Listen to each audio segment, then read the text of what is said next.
guys, this is my tutorial for the J.Crew New York Fashion Week makeup look. They said that they wanted their models to look like they just came in from skiing, so it's kind of like a effortless, flushed look.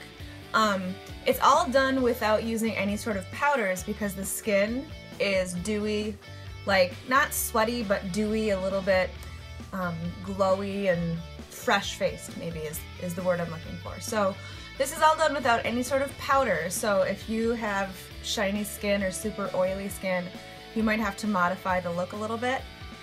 So if you're interested in how to recreate the look yourself, watch the video and let me know if you have questions in the comments. Thanks for watching, guys.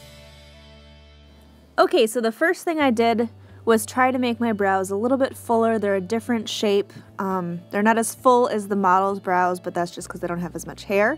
So I used Gimme Brow by Benefit to make the illusion of individual hairs. And you're going to want to use a moisturizing foundation. I used Clinique's Moisture Surge CC Cream. Is really hydrating, that's why I like it, especially in the winter. And I mixed it with Benefit's High Beam. So you take a little bit of the foundation, put it on the back of your hand, and then you take the brush from the High Beam and you put a little bit of that on the back of your hand and you mix them together. And this will help to create more of a dewy rather than a matte finish to your foundation. So you're going to mix it all together on the back of your hands, and then I put it right onto my face, just using my hands, and then I'll blend it in using a foundation brush later. And I do it this way because you've mixed the High Beam and the foundation together, so you want to make sure that you maintain the right ratio. So I take this Urban Decay Good Karma optical blurring brush. This is my favorite foundation brush. No matter what foundation I'm using, it always helps it to go on so much smoother. It gets all into the pores, all into the wrinkled areas. And I make sure to get all around the mouth, all around my nose. They're typically a little bit redder, especially in the winter time. And so I make sure that I blend it everywhere under my eyes. And obviously, since I've already filled in the brows, I avoid that area. And then I take Urban Decay's 24/7 Concealer Pencil. This one is in FBI. And just take a couple strokes underneath your eyes and use Bare Minerals Maximum Coverage Concealer Brush to just blend that in. And I use this concealer because it's really creamy, and this look is all about like a creamy, dewy finish. So it's not a matte finish, and so that's why I used that concealer.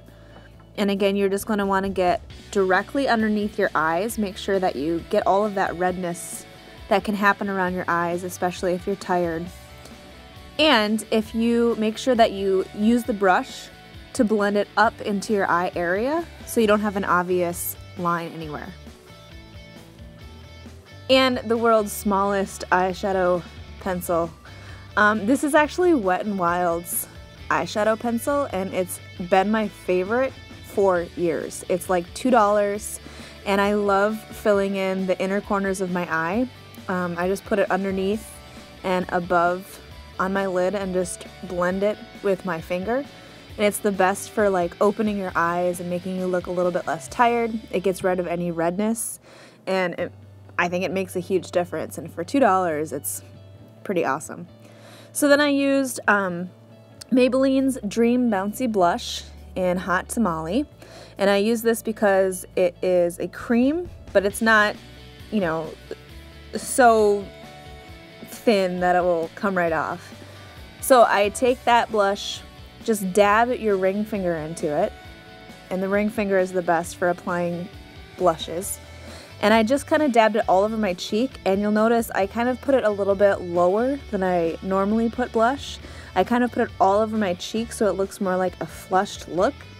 The makeup artist that did this look actually put blush on the nose as well, but I kind of feel like I would look a little bit ridiculous with blush on my nose. So I went back to the High Beam highlighter, put it on the back of my hand just a little bit, and then tap my ring finger into it and added a little bit more highlighter to the tops of my cheekbones, and that added that dewy look, the fresh-faced look that this makeup artist I think was going for.